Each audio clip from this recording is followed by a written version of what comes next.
I should go to mixology classes just from what I've done. It's beautiful. I love my team squad so much I could die. Team Squad here with you to do some more comic reviews. Oh yeah! Big J, Diamond Dave, Peacock back there. Here we are, and we got the newest issue. Dragging you kicking and screaming into the four-color world of funnies. Aha! Uncanny Avengers, Volume 2. Here's the 2015 run. Some very interesting things going on in this issue. Interesting, to say the least. Yes. Chief among them, no appearance of Vision. I'm a little upset. That's his guy. One of my Vision favorite is characters. his guy. Regardless, there's a lot that happens. You have some cool things like Jericho communing with the spirits of the billions of dead. You got, Dr. Voodoo. In one issue, High Evolutionary shows you exactly what kind of villain he is. I mean, he's like really freaking that was uber pompous ass making a speech. He rips out Sabregoof's nervous system and slaughters millions of the populace. It was his show. What a jerk! Opinion. Yeah, he's a total jerk. All those furries dead. You got Falcap Swamp Thing showing up. You know, that's a little goofy. Right. And then now we learn that Quickie and the Witch are not mutants. What is that?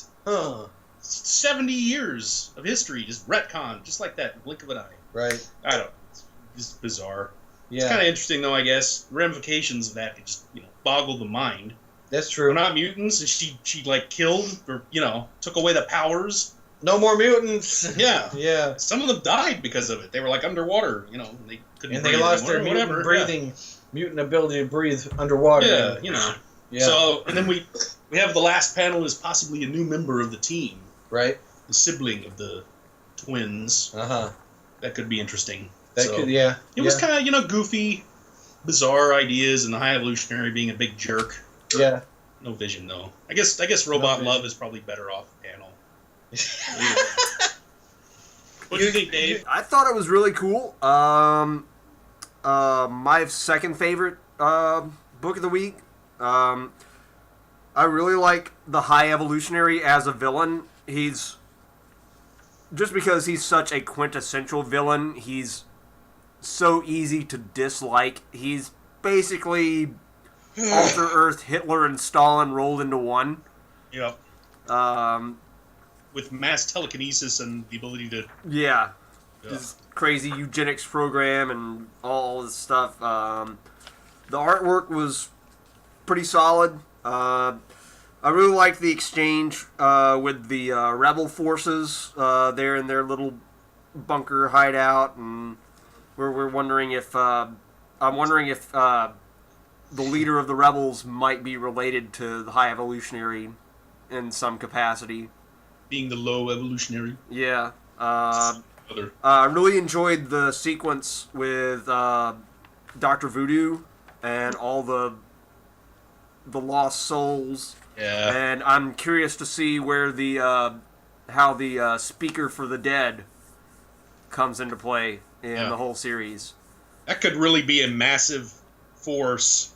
Yeah. Ass for revenge time against the evolutionary. Yeah, I mean, you got a ready-made army right there. Mm-hmm. Yeah. Bunch of pissed off. The sequence with Sabretooth getting his nervous system ripped out and put on display, it was brutal. Poor Sabretooth. It really went a long way in establishing this guy as just straight up, no redeeming qualities, 100% villain. Mm-hmm. And it also kind of what a villain. Sabretooth's new persona. Yeah. How he's not... Broken. Yeah, exactly. Yeah. The High Evolutionary just completely remorseless. Yeah. Quest for perfection. Yeah. We're not sure where they're going with Captain Groot, but yeah. It'll be interesting to see how the ramifications of that. And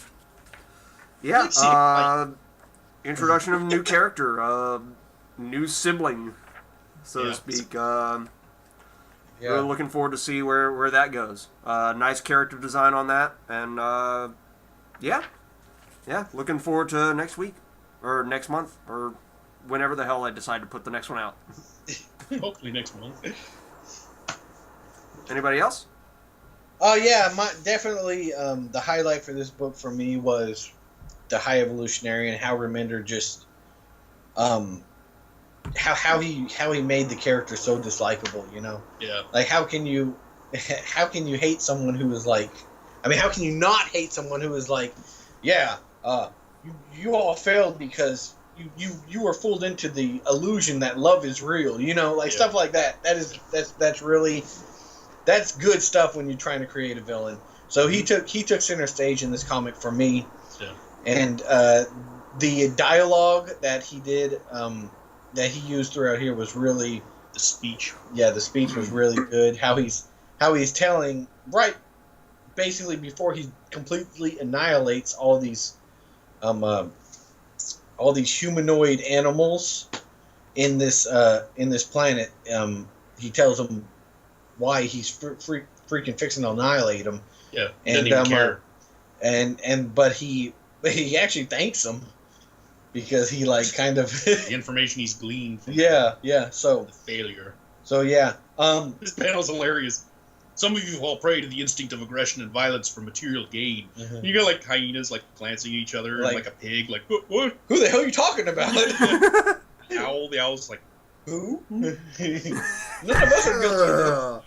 Goofy facial expressions. Yeah, but so yeah, he talks about all these human emotional like things and how they're flawed and flaws. How this is why you're fixing a freaking fry. Man, it's just I kind of wish. I don't know. I kind of wish it went a little. I know there's a lot of different. All of the Unity Squad has been split up, and I just kind of wish that some of them would at least have found each other. Like there's no interaction. Yeah, between the team there's no interaction between the teams, so that was something that kind of concerned me. Just how long is this gonna, you're hoping to get them back together and kind of, get this going, but it's still it's very interesting, and it is a great development for the villain. Some it's a good transitionary book.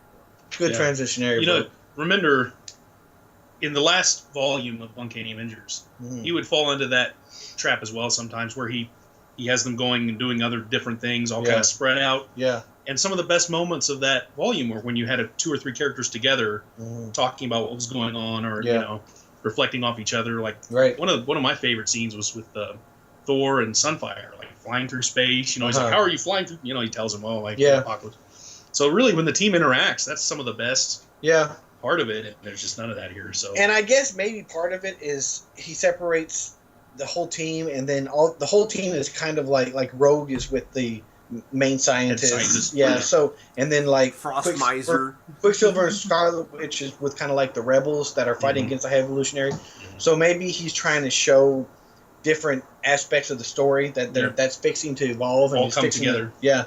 Eventually, that'd be good. But I mean, you can do that without the heroes being there. You know what I'm saying? Like, sure, I prefer smaller teams. Yeah, and you get at least 2 or 3 of them together. Right. Yeah.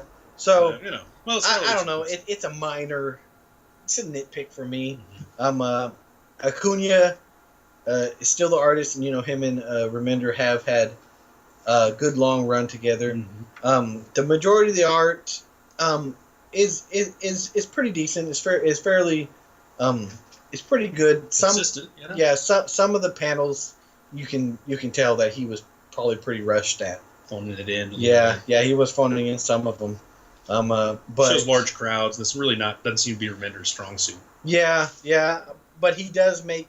He is a very efficient artist. Even when it's something like a crowd that's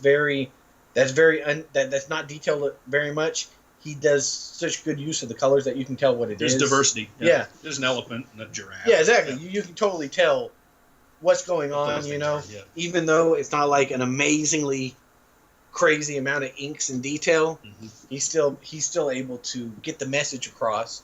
and he's doing all the art. So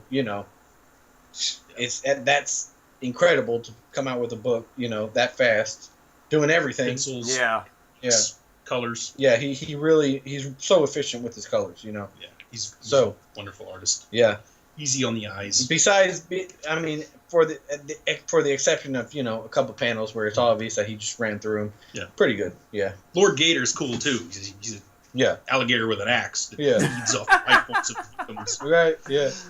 Yeah. Yeah. Not sure how the skeletal structure would work on that one, but. I know, right? It's my pick of the week. Yeah, I think. I mean, I didn't. All the books this week were kind of meh. But as far as me, the High Evolutionary, because of him, this is the one I picked because just Remender was really able to make me hate him. Yeah, and that's what you want to do with the main villain. You want to hate him. Yeah, he did a fantastic job at that, and it's been a while. It's been a while that I've read a comic and I've hated a villain so much just within one issue. Like. Like normally it'll build but just boom from that one issue. I was like, wow, this dude's a real dick. And he only had one panel in the last issue at the very end. Yeah. So yeah, it was good for that, building him up. Yeah. Cool. Uncanny Avengers #2. That's right. Indeed. Keep going. 50% of Team Squad's pick of the week. Yep. Pick it up. Yeah. All right. Peacock, any thoughts? I haven't read it. Okay, so on that note, thanks for tuning back in. Keep it up. We'll be keeping it up on our end. More comic book news and reviews on the way from your friendly intergalactic Team Squatters. God. Bop, bop, ba-da-da, bop, ba, Team Squad, ba, ba-da-da, bop.